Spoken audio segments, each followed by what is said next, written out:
Imagine being trapped behind enemy lines in the midst of World War II. Picture yourself in Stalag Luft III, a German prisoner of war camp. It's a place of barbed wire, watchtowers, and relentless surveillance. Yet it's within these grim confines that an extraordinary tale of human spirit unfolds. In this harsh and unforgiving environment, a group of Allied prisoners dared to dream of freedom. Their audacious plan, a meticulously crafted tunnel, dug with stolen spoons and sheer grit, leading beyond the camp's cruel barriers. This wasn't just an escape plan. It was an act of defiance, a testament to indomitable will and ingenuity in the face of adversity. These prisoners weren't just surviving, they were plotting their path to freedom. Their strategy, a daring feat that would come to be known as the Great Escape. This is the story of the Great Escape, a tale of resilience, ingenuity, and sheer determination. At the heart of this daring plan were two men, Roger Bushell and Albert Tiger Dowding. Bushell, a South African-born British barrister, was the mastermind behind the audacious escape plot. Nicknamed Big X, he was the principal organizer of the escape committee at Stalag Luft III, the notorious German prisoner of war camp. Dowding, a Canadian flight lieutenant, was an indispensable part of the plan, known for his exceptional engineering skills that were put to use in the construction of the three tunnels, Tom, Dick, and Harry. Now you might wonder, how did this elaborate plan come about? Well, it all started over something as simple as a desire for British coffee.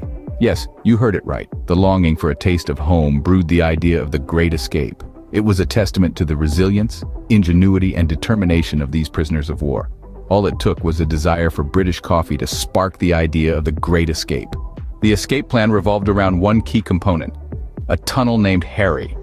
This was not a simple hole in the ground, but a marvel of clandestine engineering, dug out and shored up by men driven by the thirst for freedom and the audacity to dream.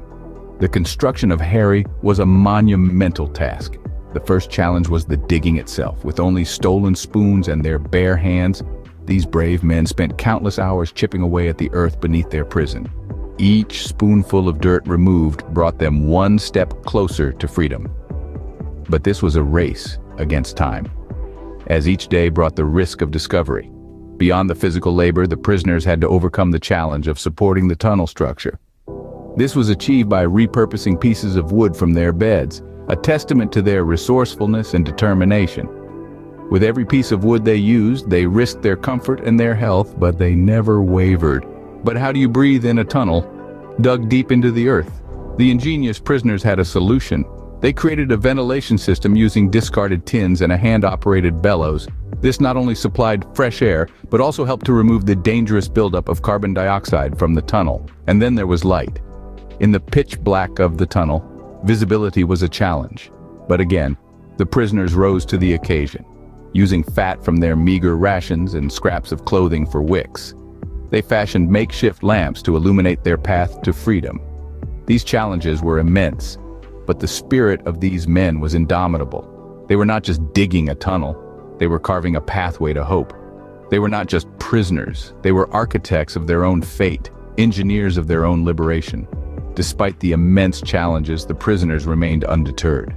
Their story serves as a testament to the power of the human spirit, the resilience of the oppressed, and the unquenchable desire for freedom. In the midst of this intense operation, music became their saving grace. Imagine this, a symphony of sound swirling through the air, cloaking the relentless scraping and scratching of spoons against earth. Melodies danced within the confines of Stalag Luft III, a harmonious diversion from the cacophony of clandestine digging. Music in its most powerful form was a distraction, a mask for the sound of relentless excavation. But it was so much more than that.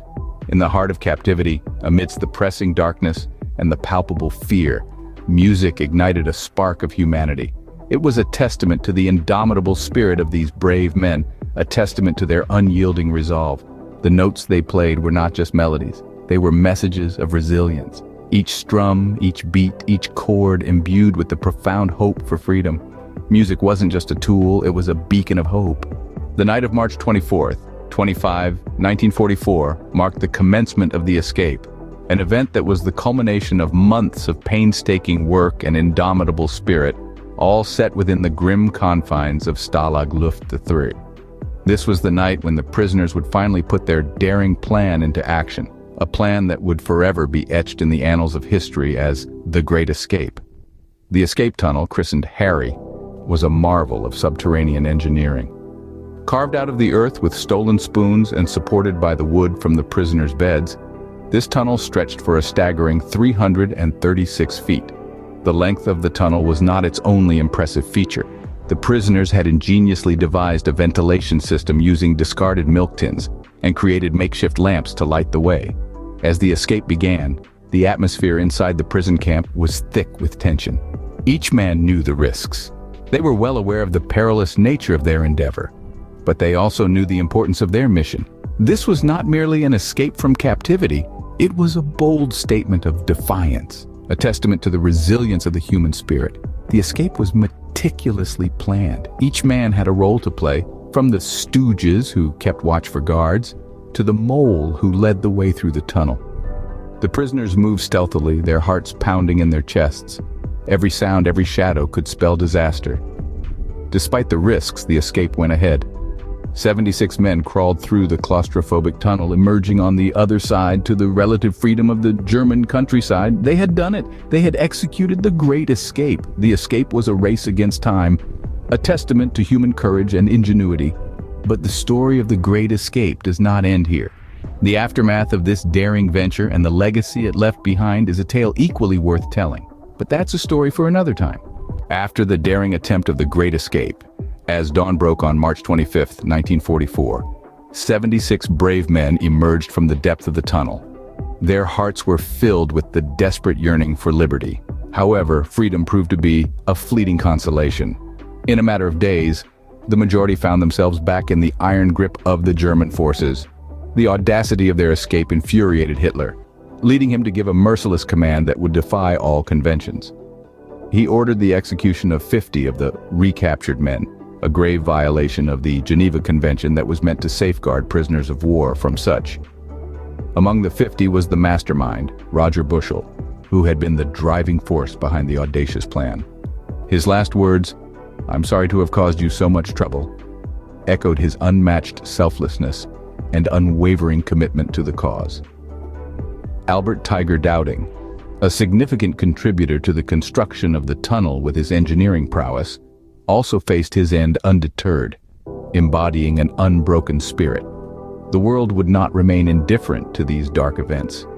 The execution of these prisoners set off shockwaves globally, especially among the Allied forces. It was a stark imposition of the ruthlessness of Hitler's regime, and it rallied unprecedented global support for the Allied cause. The fallen men were transformed into martyrs, their narratives becoming beacons of hope and resilience in the gloom of war. Their sacrifice, far from being in vain, echoed throughout history, leaving an impact that would never be forgotten. Despite the tragic circumstances of their end, the Great Escape became a testament to the indomitable human spirit. It was a symbol of resilience, of the relentless determination of those who dared to dream of freedom, even when faced with insurmountable odds.